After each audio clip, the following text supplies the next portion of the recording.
दोस्तों, मेरा नाम गोपाल कुमार है। आप देख रहे हैं डायरेक्शन टू सक्सेस।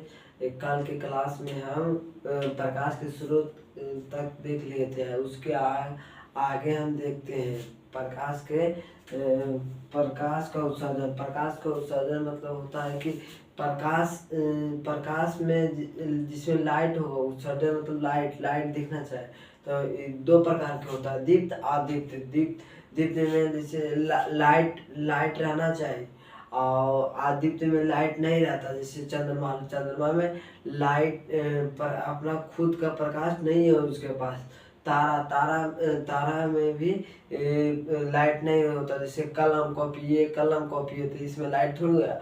और दीप्त में बल्ब है, तो बल्ब से हमें प्रकाश मिलता है। उसे ऊर्जा हमें मिलता है। प्रकाश एक प्रकार की ऊर्जा है।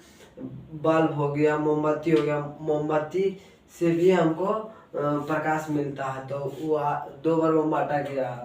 प्रकाश के उत्सर्जन के आधार पर वस्तु को दो वर्गों में बांटा गया है, दीप्त और अदीप्त।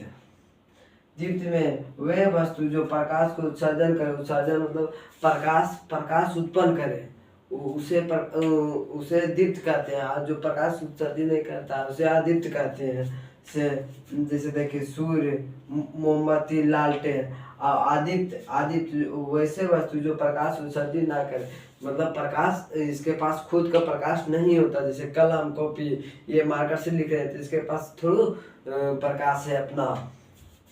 आदित्य में वे वस्तु जो प्रकाश उत्सर्जित ना करे उसे आदित्य कहते हैं। जैसे कलम कॉपी, टेबुल। चंद्रमा में भी हो सकता है और जिससे ग्रह भी हो सकता है, ग्रह। देखते हैं कि पारदर्शी और अपारदर्शी और आभासी। पारदर्शी जिससे हम आसानी से कोई भी वस्तु को देख पाते हैं। जैसे पानी में कोई भी वस्तु को आसानी, साफ पानी में कोई भी वस्तु को आसानी से देख पाते हैं। पानी से कांच में कांच भी रहता है, कांच इसे रखते हैं तो वस्तु आसानी से दिख जाता है। और पारभासी में इसमें वस्तु थोड़ा सा ही दिखता है। जैसे घिसा हुआ कांच रहता है जो थोड़ा थोड़ा दिखाई देता है। जैसे और जैसे तेल लगा कागज भी ऐसे करके देखते हैं तो थोड़ा थोड़ा दिखता है। जैसे घी में भी देखते तो थोड़ा थोड़ा दिखता है, दूध में भी। तो यहाँ लिखा हुआ है ऐसा वस्तु जिससे होकर प्रकाश आसानी से पार हो सके। ऐसा जैसे कांच में आसानी से प्रकाश पार हो जाता है, आसानी से प्रकाश पार हो जाता है। ऐसा वस्तु जिससे होकर प्रकाश आसानी से पार हो सके उसे पारदर्शी कहते हैं। पारदर्शी मतलब आसानी से प्रकाश पार हो सके। जैसे वायु, कांच, वायु, जल में भी आसानी से दिखाई देता है। परभासी का कहता है ऐसा वस्तु जिससे होकर प्रकाश थोड़ा सा ही पार होता है। जैसे पूरा तरीके से नहीं पार होता, थोड़ा दिखता है। जैसे कांच पे लगा तेल थोड़ा थोड़ा दिखता है। जैसे टूटा हुआ कांच से देखते हैं तो थोड़ा थोड़ा ही दिखता है। ऐसा वस्तु जिससे प्रकाश थोड़ा सा ही वस्तु को पार करता है, वस्तु को पार करता है उसे पारभासी कहते हैं। जैसे तेल लगा हुआ कागज, घिसा हुआ कांच, दूध आदि है। अब हम अपारदर्शी कहेगा तो अपारदर्शी में वस्तु दिखने में उसे प्रकाश पारे न होगा। कोई वस्तु यहाँ मतलब होता है समान। वस्तु का मतलब होता है समान, कोई भी समान है। जैसे ये है तो ये कोई समान है। जितना भी डिब्बा डिब्बी, बर्तन सब दुनिया में जितना भी चीज है वो वस्तु है। वस्तु मतलब होता है समान होता। तो ये वस्तु से प्रकाश आसानी से पार नहीं करता। जैसे अपारदर्शी में प्रकाश पार नहीं करता, आदम पार नहीं करता है। इसका उदाहरण है जैसे ईंट है। लकड़ी है, लकड़ी ईट ईट में भी प्रकाश पूरा तरीका से पार नहीं, एकदम पार होबे नहीं करता है, और ईट में भी पार नहीं होता है। पारदर्शी, अपारदर्शी में हम बताए थे, ये ऐसा वस्तु जिससे होकर प्रकाश पार नहीं हो सके, जैसे दीवार, दीवार में भी पार नहीं होता है। तो ऐसा वस्तु जिससे होकर प्रकाश पार नहीं हो, प्रकाश पार नहीं हो, जैसे पत्थर, लकड़ी, दीवार, दीवार में भी नहीं होता, लकड़ी में नहीं होता, बहुत सारा ऐसा चीज है। एक बार रिवीजन कर लेते तीनों को। जैसे ये मानिए ये कोई वस्तु है, इससे प्रकाश, ये कोई वस्तु है, ये वस्तु है, ये वस्तु है, इससे प्रकाश चला जाएगा तो पारदर्शी हो जाएगा। पारदर्शी। ये कोई वस्तु है, इससे प्रकाश थोड़ा थोड़ा जाएगा, थोड़ा थोड़ा, तो ये पारभासी। पारभासी, पारभासी। अदब प्रकाश नहीं, अदब कुछ कुछ भी नहीं जाएगा, प्रकाश जाएगा यहाँ लौट जाएगा, से दीवार पर पड़ता है तो हमारे पास ही लौट जाता है, तो ये प्रकाश जाएगा लौट जाएगा, तो ये अपारदर्शी, अपारदर्शी हो जाएगा।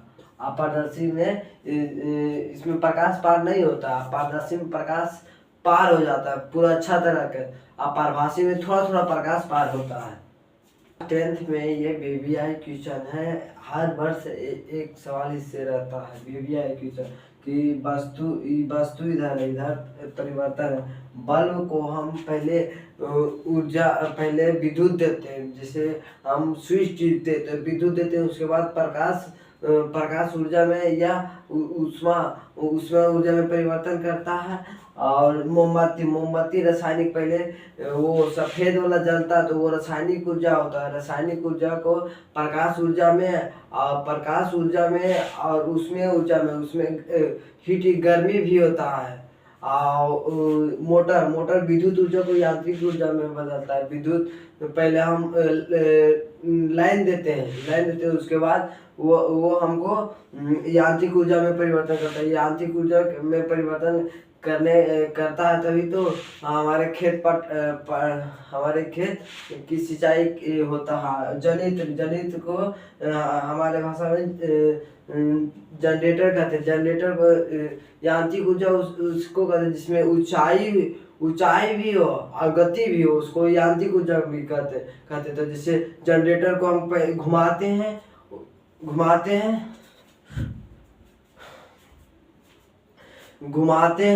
और तो घुमाते हैं, उसके बाद हमको लाइन प्राप्त होती है। जैसे शादी में लाइन कट जाता है तो जनरेटर को घुमाते हैं, पहले यांत्रिक ऊर्जा में परिवर्तन करते हैं, उसके बाद वो विद्युत ऊर्जा में परिवर्तन हो जाता है। ये चारों वीवीआई क्वेश्चन है कि बल्ब को पहले हम लाइन देते हैं, उसके बाद वो प्रकाश देता है और उष्मा देता है। पर जिसमें प्रकाश होगा उसमें गर्मी भी होगा, गर्मी फिजिक्स की भाषा में उष्मा कहते हैं।